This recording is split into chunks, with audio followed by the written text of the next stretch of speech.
Kembali lagi dalam acara podcast Teotalk Universitas Beleni. Kembali lagi bersama acara Kembali lagi dalam acara podcast Teotalk Fakultas Teologi Universitas Sanata Dharma. Podcast ini akan menjelajahi segala dinamika kehidupan di dunia ini dan juga akan membongkar misteri-misteri yang terjadi dalam kehidupan manusia, juga misteri teka-teki silang. Bercanda.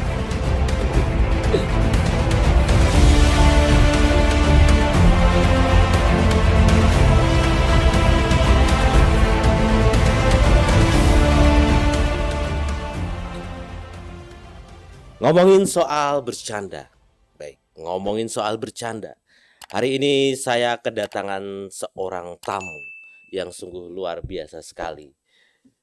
Yang sungguh memiliki pesona dalam dirinya, karisma yang memancar, mengkentar-kentar. Dan sosok ini menjadi idola bagi para wanita, para pria, dan juga anak-anak di sekolah. Maka dari itu langsung saja kita sambut Frater Aditya Relian Toko. Yeay, halo teman-teman, apa kabarnya kalian di rumah? Semoga sehat selalu. Bagaimana kabarnya Frater B nih? Ya baik, tentu berbalik ya, terbalik. Harusnya saya yang menanyakan. Iya dong. Menanyakan apa kabar Frater Adit. Kan. Wow, masih aman sekarang? Apa ya amannya? Aman, panggilannya masih aman ya? Aman. Wow, luar biasa ini. Frater Adit ini memang daya untuk menantang sisi kemanusiawiannya memang sangat tinggi. Karena di lain sisi idolanya sangat banyak, tapi dia tetap mantap dalam menjalani hidup panggilan Tuhan menjadi seorang calon imam di Keuskupan Agung Semarang. Kita beri tepuk tangan untuk Frater Adit. Amin. Luar biasa sekali ini Frater Adit ini. Dan Frater Adit, saya ingin bertanya nih, bercanda, soal bercanda lagi. Kalau misalnya nih ada seorang wanita setia, kemudian single, kemudian tulus dan mengatakan kepada Anda, can help you build an empire. Bagaimana tanggapan Anda? Itu tolong ditranslate, maksudnya apa? Can help you but Oh, dulu itu ya pasti apa namanya itu bahasa Inggrisnya nggak lulus pasti. ya bukan nggak lulus, cuman yang jelas aja sih pertanyaannya. Can help you build an empire. Yang seorang wanita yang dapat membantu Anda membangun sebuah kerajaan. Bagaimana? Tulus, setia, dan bisa membantu Anda membuat sebuah kerajaan. Apa jawaban Anda? Tulus, setia, dia maksudnya dia tertarik sama saya gitu. Iya, dan bisa membangun sebuah kerajaan bersama Anda. Dia menjadi seorang permaisuri dan Anda menjadi seorang kaisar. Bagaimana tanggapan Anda? Oke, ya kalau saya sendiri melihat ada sosok wanita yang tertarik, bagi saya ya hal itu suatu kewajaran ya. Artinya kan setiap wanita itu pasti tertarik pada salah satu cowok yang menurut dia itu tipenya banget gitu. Nah, lalu ketika ada yang tertarik, ya saya harus empan papan, artinya tahu diri bahwa saya ini seorang calon imam. Kemudian sudah tahu resiko ataupun juga menjaga komitmen untuk hidup selibat, tidak mencari pasangan atau malah nanti berumah tangga atau sebagainya. Hidup selibat itu kan hidup untuk Allah dan untuk gerejanya.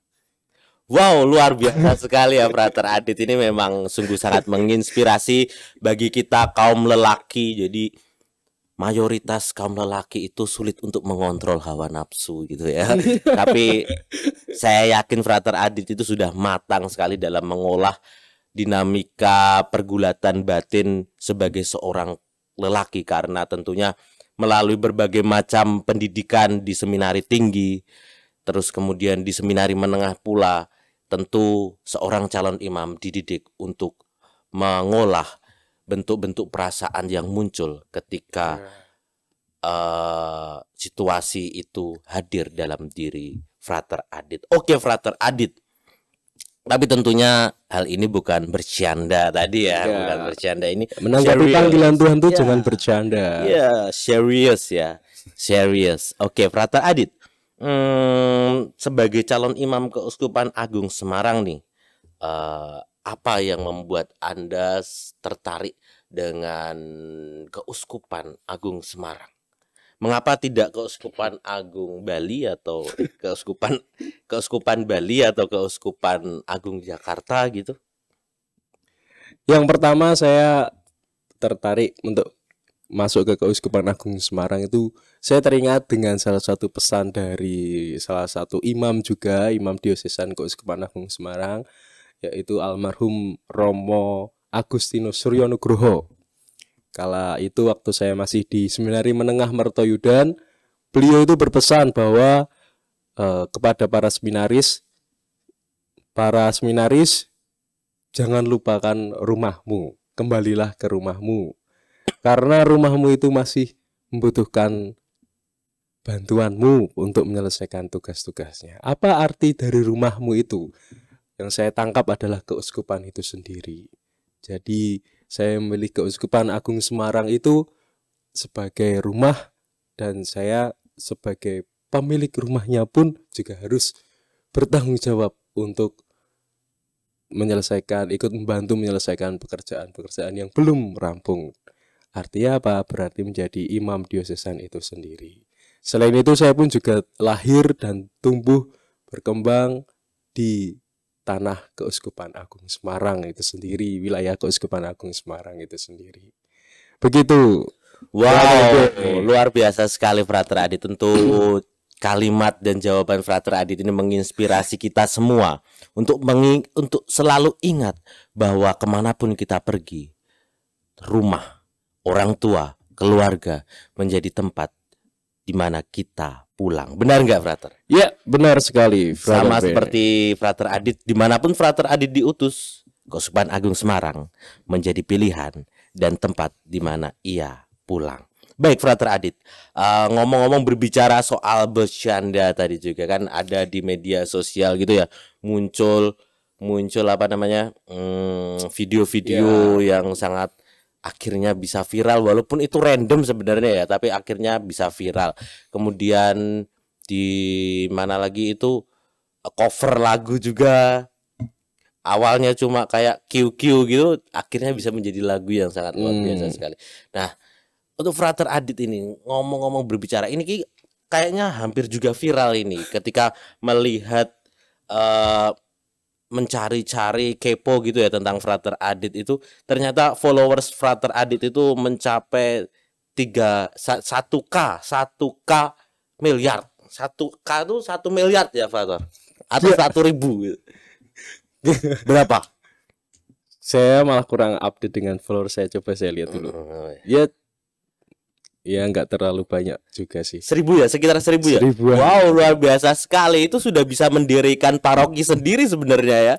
Ya. Kan minimal paroki itu kan 500 gitu ya. Itu sudah 1.000 melebihi batas. Itu bisa berkembang lagi sampai 5.000 atau 10.000. Itu bisa nanti mohon bisa ditanyakan kepada Uskup Monsinyur Rubiat Moko bahwa followers Frater Adit ini sudah bisa membuat sebuah paroki tersendiri. Baik, Frater. Nah, pertanyaannya gimana kok bisa seorang Frater Adit ini punya followers yang banyak? Atau mungkin itu disengaja atau tidak disengaja sebenarnya? Ya, kalau saya sendiri soal media sosial, soal followers apalagi ya, itu tidak terlalu memperhatikan jumlah followers sih. Artinya yang mau mengikuti saya atau yang nge-follow saya itu ya monggo saja, artinya ya siapapun silakan bisa nge-follow sih. Jumlah followers itu kan hanya angka ya, kemudian bukan suatu keutamaan dalam hidup. Emang iya kalau besok kalau kamu masuk ke surga Tuhan menanyakan, kamu syarat masuk surga jumlah followersnya harus di atas 1.000. Wah, terus kalau yang seperti Frater Bene ini followersnya belum sampai 1.000, belum bisa masuk surga berarti misalnya seperti itu. Nah, jadi kan jumlah followers itu tidak melulu suatu privilege atau apa, tapi hal itu mungkin bagi orang-orang yang ingin mencari popularitas itu menjadi salah satu yang utama. Tapi bagi saya pribadi ya itu hanya sebuah angka, jadi tidak menjadi hal yang penting juga. Artinya itu kan dunia media sosial itu kan dia seperti dikatakan sangat random ya, artinya bisa nge-follow sana nge-follow sini. Bahkan selain saya pun juga masih ada para frater, bahkan Romo atau kaum selibater yang followersnya lebih banyak dari saya. Jadi yang terpenting tuh media sosial itu utamanya untuk apa sih? Utamanya kan untuk pewartaan melalui media digital kan, pewartaan Injil, pewartaan kabar sukacita dengan kreativitas kita sendiri. Mengingat apa? Mengingat kan dunia sekarang itu kan sangat maju ya digitalnya, media sosialnya, ada berbagai banyak medsos. Bahkan satu orang frater atau romo atau suster atau orang muda lah, itu pasti punya medsos lebih dari satu. Itu atau juga punya fake account. Frater Bene punya fake account enggak? Tidak. Yang benar. Jangan-jangan Frater Adit ini punya ini. Karena semakin banyaknya followers kemudian biar ada tempat di mana Frater Adit bisa gila gitu. Enggak ada. Ya. Oke, bagus Frater Adit. Tapi ini juga frater, saya nambahin juga ya. Artinya tadi kembali lagi ya, melalui media sosial itu kamu ingin mewartakan kabar sukacita atau mewartakan diri. Nah, kadang kan ada yang terselubung ingin mewartakan Tuhan, ingin mewartakan kabar sukacita, tetapi ada maksud tersendiri untuk mewartakan diri sendiri, untuk show off. Itu jadinya intensinya untuk mewartakan kerajaan Allah lah, itu jadi terselubung oleh itu tadi pewartaan diri itu sendiri. Bagaimana kita sebagai kaum selibat harus bijak dalam menanggapi isu-isu media sosial seperti itu. Begitu, Frater. Oke, baik, bagus sekali Frater Adit. Ngomong-ngomong soal pewartaan nih, kan sampai 100k gitu tadi ya followersnya. Enggak sampai 100. Oh ya, 1k ya, 1k lebih gitu ya.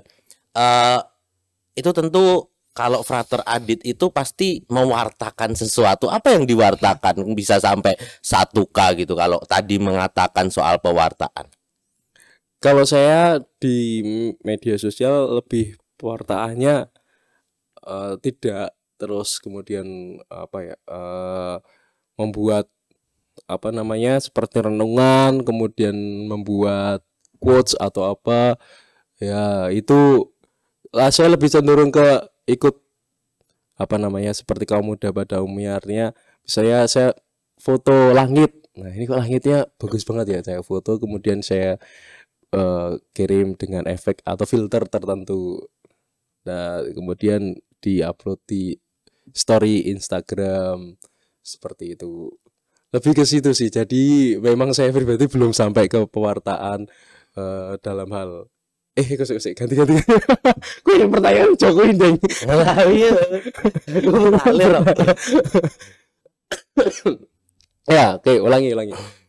Nah, kalau saya pribadi pewartaan dalam media sosial, saya kadang forward ini aja quotes dari seminari tinggi misalnya sedang membuat quotes ayat hari ini reminder. Nah, itu saya sering upload ke WA story. Kemudian kalau ada info-info terkait dengan seminari ya itu juga saya beritahukan ke teman-teman di media sosial. Oh, ini ada event nih di seminari, ada misalnya ibadah TC, kemudian ada pembukaan seminari menengah Mertoyudan seperti itu. Kemudian peringatan atau perayaan hari-hari raya di dalam kalender gereja Katolik ya, seperti itu. Wow, luar biasa sekali ya Frater Adit ya. Jadi lebih cenderung Frater Adit ini tidak mengintensikan pewartaan tertentu kepada followers, cuman mungkin karena followers memfollow Frater itu mungkin karena secara manusiawi, mungkin Ya, secara secara orang muda. ya penampilan Frater Adit itu menarik hati gitu ya. Mau tidak mau itu tidak usah dipungkiri Frater, karena memang dunia zaman sekarang itu memang awalnya memang melihat sebuah pewartaan, melihat dari sebuah yang bisa dilihat kasat mata dulu. Gitu. Mungkin bisa melihat Frater Adit itu ganteng gitu ya. Nah, awalnya, tapi kan bagaimana Frater Adit itu bisa mengolah bahwa melalui per ganteng et Jesum, melalui kegantengan Frater Adit menuju Yesus gitu ya, menuju Yesus gitu ya, menuju Tuhan. Ya, Jadi utamanya tentu itu tadi ya. jadi tentu itu tidak bisa tidak bisa dipungkiri juga ya Frater Adit ya. Baik Frater Adit luar biasa sekali ya. Dalam pewartaan Frater Adit ini memiliki karisma yang luar biasa sekali. Nah, Frater, sekarang saya tanya Frater, bagaimana nih ada anak-anak yang mau masuk seminari, ternyata di dunia zaman sekarang ini sungguh sangat menggelisahkan ya. Apalagi kita tahu sendiri seminaris zaman sekarang itu yang mau mendaftar jadi frater itu cuma sedikit. Lah, Frater Adit kok dulu itu mau masuk seminari itu karena apa? Silahkan Frater. Oke, karena dulu itu saya itu memang tidak ada cita-cita ingin jadi romo. Dari SD bahkan dari kecil lah itu tidak ada angan-angan pengen jadi romo. Baru setelah saya masuk ke Misdinar itu ada ketertarikan ke situ. Karena cita-cita awal saya dulu itu pengen jadi masinis Frater Vini. Nah, lalu ketika saya masuk Misdinar, kemudian ada seorang imam, seorang romo, dan kebetulan juga Romo Projo Keuskupan Agung Semarang itu menawarkan saya untuk sambil gojekan itu ya, "Mbok gue besok jadi romo aja," artinya dalam bahasa Indonesia, "Kamu besok jadi romo aja. Perawaanmu itu tinggi, mending cocok jadi romo." Ketika itu saya menjawabnya pun dengan hanya bercanda tadi ya. Bercanda, "Oke Romo, nggih Romo, baik Romo." Tanpa ada pikiran itu tadi, artinya ada pikiran pengen jadi romo, cuman mengiyakan ajakan dari romo tadi itu ya. Tapi ternyata yang namanya bercanda tadi, candaan tadi itu menjadi serius. Menjadi serius tatkala saya aktif di gereja dan melihat figur seorang imam. Ketika saya melihat romo, sosok romo yang ada di paroki saya, itu romonya tuh suka memberi makanan kepada teman-teman kami Misdinar. Ketika kami lagi kumpul, kemudian ada romo datang, "Nih tak kasih makanan." Nah, kemudian kalau kita lagi rapat seperti itu, "Yuk jajan." Nah, di situ saya melihat ini romo itu kok hidupnya itu sendiri, tidak memiliki keluarga, tapi mengapa dia masih mau berbagi dengan umat atau dengan anak-anak seperti ini. Nah, disitulah saya mulai tertarik, ada ketertarikan melihat seorang romo yang hidupnya sendiri, tapi masih mau berbagi dan juga hidupnya bahagia. Nah, lalu saya tertarik masuk jadi romo dari kelas 2 SMP. Setelah cita-cita saya menjadi masinis itu tadi, akhirnya luluh dengan panggilan Tuhan. Wow, luar biasa sekali Frater Adit. Kita beri tepuk tangan yang ada di rumah kepada Frater Adit. Dan sekarang Frater Adit ini akan menjadi seorang masinis umat Keuskupan Agung Semarang tentunya ya. Tidak bisa meskipun hati berkata tidak masinis, tapi tetap keinginan menjadi masinis itu tetap dihidupi oleh Frater Adit dengan jalan yang berbeda, menjadi seorang pastor di keuskupan ini. Baik Frater Adit, yang digarisbawahi tadi adalah karena romo tadi seperti memiliki sebuah kebahagiaan dalam kehidupannya. Nah, Frater Adit, bagi teman-teman muda, Bapak Ibu dan adik-adik yang terkasih, apa yang membuat orang itu bisa bahagia dalam hidup ini? Apa yang membuat orang bahagia dalam hidup ini? Ya, apakah uang atau rumah yang besar atau mobil 50 biji atau apa yang bisa membuat orang bahagia di dunia ini? Pertanyaan yang sangat filosofis sekali ya, Iya. Brother Benny ini ya. Apa yang membuat orang bahagia di dunia ini ya? Kalau menurut saya, kalau orang yang sudah sampai menemukan tujuan hidupnya itu sendiri, itu. Baik, Frater, tujuan hidup luar biasa sekali. Jadi ketika orang bisa menemukan tujuan hidup dan mensyukuri hidupnya, tentu Ya, orang itu mensyukuri akan lebih bahagia. benar sekali. Tidak perlu melulu punya uang banyak, punya rumah tingkat, punya mobil 50 biji. Tapi ketika di rumah itu sudah ada nasi dan mendoan dan mensyukurinya dengan doa, itu sudah lebih dari 50 biji mobil tadi. Wow, luar biasa sekali Frater Adit ini, karena selain kata-kata, kemudian karisma, kemudian pancaran wajahnya yang sangat mempesona, Frater Adit ini oleh seminari tinggi waktu menjalani top tahun orientasi pastoral semacam praktek menjadi seorang calon imam gitu ya. Setelah lulus S1 filsafat, Frater Adit ini diutus menjadi wakil direktur Yayasan Teresiana Semarang. Koreksi, bukan Yayasan Teresiana. Direktorat apa? Teresiana ya. Koreksi lagi. Mana, Frater?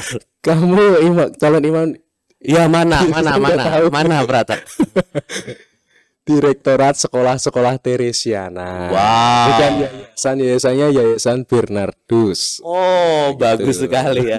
Ya, jadi memang harus diklarifikasi ya, kan kami juga tidak tahu ya di sini tim dari podcast ini cara membahasakannya biar nggak terjadi salah paham lagi. Jadi Direktorat Sekolah-sekolah Teresiana Semarang. Jadi besok teman-teman yang ada di rumah, Bapak Ibu, jangan salah istilah ya lagi ya. Bukan Yayasan Teresiana tapi Direktorat Sekolah-sekolah Teresiana, Yayasan Yayasan Bernardus. Bernardus. Oke, Ya. diingat. Oke. Nah, itu Frater. Jadi Kenapa?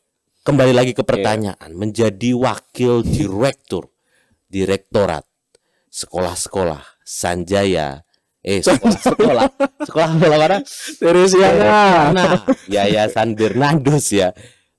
Bagaimana pergulatan Anda di sana sebagai seorang wakil direktur yang tentunya tidak memiliki basic manajemen atau basic personalia untuk mungkin melihat kriteria-kriteria pegawai atau guru-guru di sana atau murid-murid di sana. Bagaimana Anda melakukan itu semua? Oke, baik. Yang pertama, saya bukan menjadi wakil direktur frater. Karena para frater yang pernah topper di sana itu jabatannya bukan wakil direktur. Karena wakil direktur sendiri sudah ada. Biasanya Romo atau bisa juga awam atau Romo yang merangkap juga sebagai wakil direktur dan direktur. Nah, para frater topper yang tugas di sekolah-sekolah Teresiana itu kami menjabat sebagai koordinator kerohanian dan pendidikan karakter di sekolah-sekolah Teresiana. Lalu tugasnya apa? Tugasnya itu seperti halnya kalau di di sebuah paroki itu ada tim liturgi.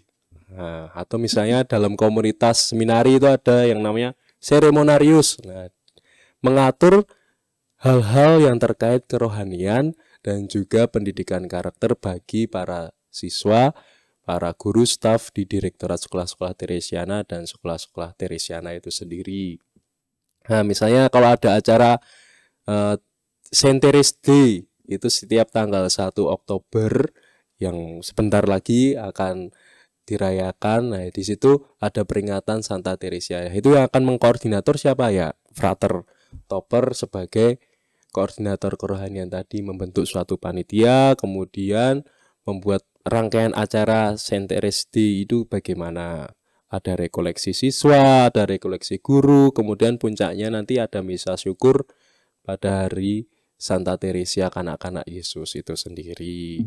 Lalu kemudian hal lain selain itu ya, kalau misalnya ada ibadat Advent, BKSN atau ibadat Prapaskah, nah di situ frater terlibat untuk mendampingi atau memimpin ibadat itu sendiri, kemudian mengkoordinatori misa di beberapa unit-unit di sekolah-sekolah Teresiana. Sekolah-sekolah Teresiana itu ada 10 unit sekolah Teresiana Frater Bene yang tersebar di kota Semarang dan sekitarnya. Kalau pusatnya sendiri ada di Kampung Kali di Semarang, dekat dengan Simpang 5. Kemudian ada SMP Teresiana di Tanah Mas. Kemudian ada SMK Teresiana di Gajah Mada, Jalan Gajah Mada, yang juga menjadi salah satu sekolah unggulan, SMK unggulan di kota Semarang, masuk dalam sekolah SMK unggulan itu. Kemudian ada SMA Teresiana di Weleri, ada SMP Teresiana Sumowono, ada SMK Teresiana Bandungan, kemudian ada SMP Teresiana Bedono. Nah, di situ. Kalau di Kampung Kali itu sendiri ada unit dari PGTK, SD, SMP, SMA, dan juga ada satu kelas SMK di unit Kampung Kali. Jadi satu kompleks gitu, Frater. Pernah ke sana? Wow, ya pernah ya sebenarnya kayak 1-2 kali kayak pernah lewat doang sih. Lewat ya, belum ya. pernah masuk ya. Belum, cuma pernah di Kampung Kalinya yang warnanya hijau itu ya. Warna hijau. Ya itu ternyata Keuskupan Agung Semarang itu memiliki sebuah kerasulan pendidikan yang besar juga ya di Semarang. Selain Teresiana, Frater tahu apa saja? Ya, sekolah Teresiana itu kan di bawah naungan tadi ya Yayasan Bernardus. Yayasan Bernardus itu menaungi 3 sekolah, direktorat sekolah. Yang pertama sekolah-sekolah Teresiana, karena ini yang menjadi salah satu awal karya kerasulan di milik Keuskupan Agung Semarang di Semarang. Kemudian ada sekolah-sekolah direktorat Sanjaya yang pusatnya ada di Jogja di Pakem. Kemudian ada juga sekolah-sekolah eks-parokial kalau nggak salah itu. Nah, itu sekolah-sekolah yang diampu oleh paroki-paroki di salah satunya di Semarang itu ada. Di Semarang itu sendiri di pusatnya itu di bawah naungan Yayasan Bernardus itu sendiri. Kemudian sekolah-sekolah non milik keuskupan seperti yang miliknya suster-suster OSF, CB, suster-suster CB, Tarakanita, Yayasan Marsudirini, Yayasan Pangudi Luhur milik Bruder-Bruder FIC, itu mereka lebih ke karya pendidikan milik kongregasi mereka yang berada di wilayah Keuskupan Agung Semarang dan dikelola oleh kongregasi para suster bruder itu sendiri. Wow, tepuk tangan untuk Frater Adit ya tentu ya.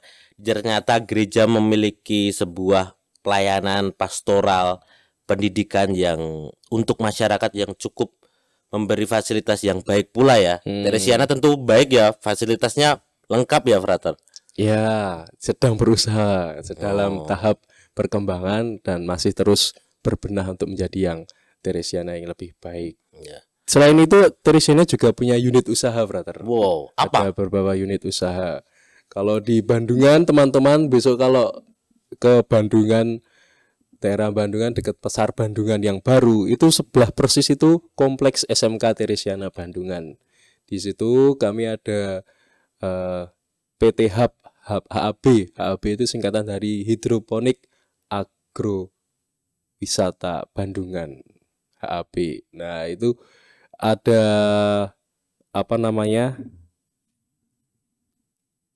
greenhouse di mana di situ tempat untuk menanam tanaman-tanaman sayuran dengan pola hidroponik. Nah, dengan air seperti itu. Silakan bisa berkunjung ke sana untuk menikmati dan memetik hasil dari kebun hidroponik itu sendiri. Baik, Gitu. oke. Bapak Ibu dan teman-teman muda yang terkasih yang ada di rumah yang menonton kami, tentu jangan lupa mampir kalau ke Bandungan, mampir ke HAB. HAB atau ke depan pasar Bandungan yang baru ya. Ya, itu letaknya di situ. Di situ adalah sumber kesehatan, bukan sumber yang lain ya. Maka dari itu jangan lupa kalau ke Bandungan mampir ke situ, beli sesuatu yang menyehatkan tubuh dan tentu ya.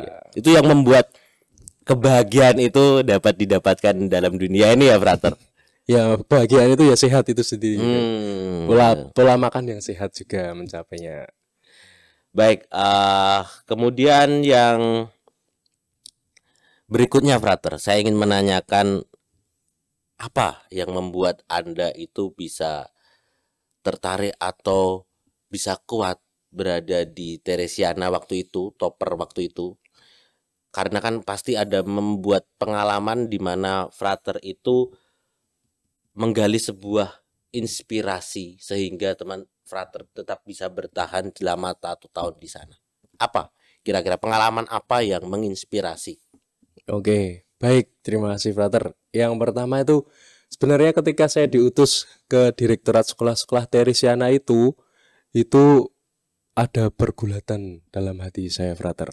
Karena satu, saya itu orang yang tidak senang studi, tidak senang belajar.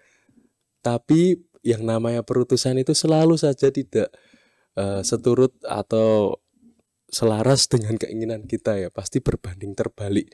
Dan maka saya diutus ke sekolah-sekolah Teresiana itu.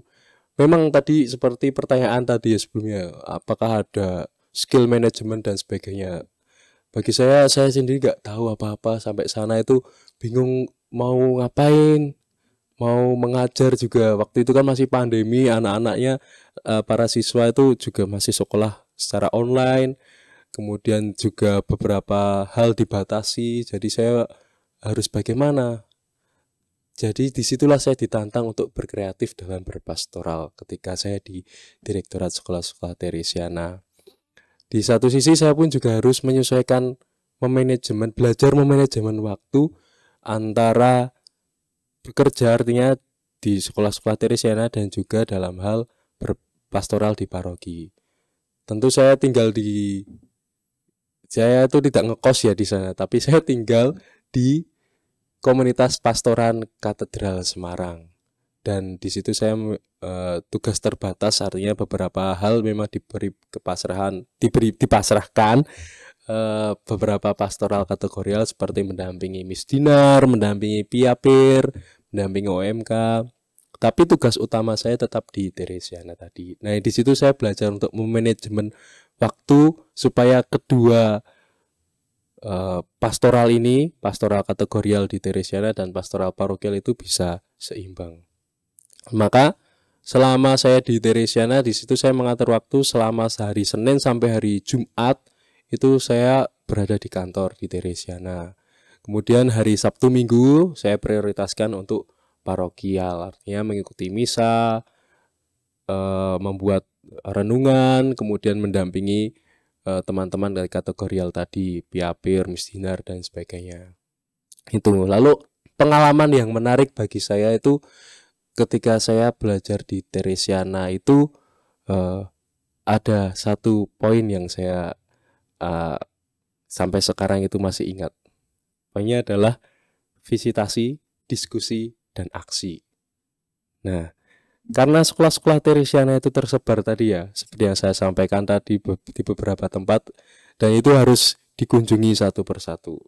Kalau misalnya waktu memungkinkan bisa berkunjung ke Weleri, kemudian ke Bedono, ke Sumowono, ke Bandungan, ke Tanah Mas, ke Gajah Mada. Nah, kadang saya ke Bandungan itu hampir 1 tahun tuh saya ke Bandungan setiap seminggu sekali itu. Setiap hari Kamis sampai hari Sabtu, kalau enggak hari Jumat sampai hari Minggu itu ke Bandungan. Artinya di sana tuh ngapain, bukan wisata ya, tetapi ya tadi tetap harus bekerja. Romo Marcel selaku Direktorat Sekolah-Sekolah Teresiana itu mengajarkan bahwa menjadi seorang pemimpin itu harus turun ke lapangan, melihat situasi yang terjadi di lapangan. Jadi tidak hanya ngawang-ngawang we. Ketoke engko ning kono iki ngene-ngene. Nah, kalau ketoke kemudian mengawang-awang seperti itu ya hasilnya juga akan ngawang-ngawang ya, tidak ada konkretnya. Maka harus turun ke lapangan, melihat apa yang terjadi dengan visitasi tadi, kemudian diskusi dengan kepala sekolah, dengan para guru, mungkin juga bisa melibatkan siswa. Nah, ini mau diapakan nih? Suatu bidang tanah misalnya, sebidang tanah ini kalau misalnya hanya menjadi tumpukan sampah, lebih baik jadikan taman. Nah, makanya bisa dijadikan taman. Seperti hanya waktu itu saya diberi tugas oleh Romo Marcel untuk membuat sebuah taman di SMP Teresiana Bedono. Nah, di Bedono itu. Kemudian setelah itu diskusi dan juga aksi itu tadi akhirnya membuahkan hasil beraksi, aksi nyata. Jadi seorang pemimpin tidak hanya teori saja berada di belakang meja, tetapi juga harus turun ke lapangan. Itu yang saya refleksikan dan menjadi salah satu pengalaman dan juga nilai yang menarik selama saya menjalani masa tahun orientasi pastoral itu. Wow, tepuk tangan sekali lagi untuk Frater Adit yang memang sangat menginspirasi sekali ya. Karena Frater Adit ini sangat menginspirasi dari ujung rambut sampai ujung kaki.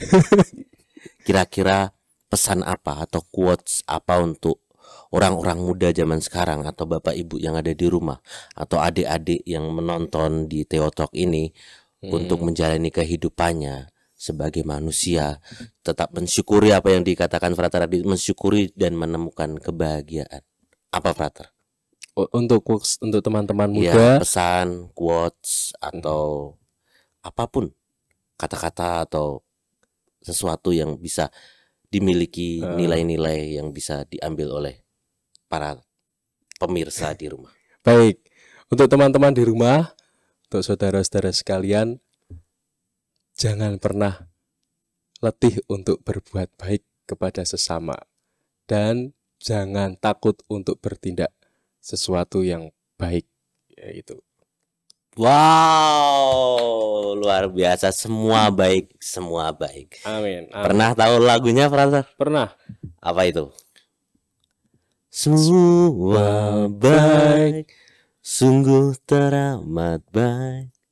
Apa lagi? Kau berbuat di dalam hidupku. Wow, jadi segala sesuatu itu baik. Amin. Karena itu berasal dari kehendak Tuhan sendiri. Ada lagi yang mau disampaikan, Frater? Saya kira cukup itu saja, Frater Bini. Nanti saya banyak ngomong ya. Ya memang namanya juga Theotalk, kita harus ngomong, Frater. Iya. Kalau Theo silent kita nggak usah ngomong. Jadi memang harus Theotalk itu harus berbicara, Frater. Jadi di sini memang Frater diundang untuk berbicara. Untuk berbicara ya, untuk ngomong, bener. Oke, Frater, terima kasih sekali kehadirannya, Frater, dan bersedia sudah mau berbicara di Theotalk, acara Theotalk ini. Semoga tidak kapok-kapok, dan tentu suatu saat banyak hal yang bisa didapatkan dari Frater Adit oleh orang-orang muda di luar sana yang masih kuliah atau masih bekerja seperti Frater Adit waktu topper ya, menjadi seorang co-director. Bukan co-director. Apa? Co-director. Bukan co-director, tadi apa coba? Koordinator kerohanian. Koordinator, berarti koordinator. Ya. Oke, Frater Adit, kita beri tepuk untuk Frater Adit Reliantoko. Jadi teman-teman Theotalk, para pemirsa Theotalk yang setia di rumah, jangan lelah untuk berbuat baik seperti yang dipesankan Frater Adit pada acara ini, dan semoga para pemirsa di rumah tetap semangat dalam menjalani kehidupannya, selalu berbuat baik dan menjadi berkat bagi apa dan siapa saja. Saya Bene dan Frater Adit. Sampai jumpa, pamit mundur. Terima kasih.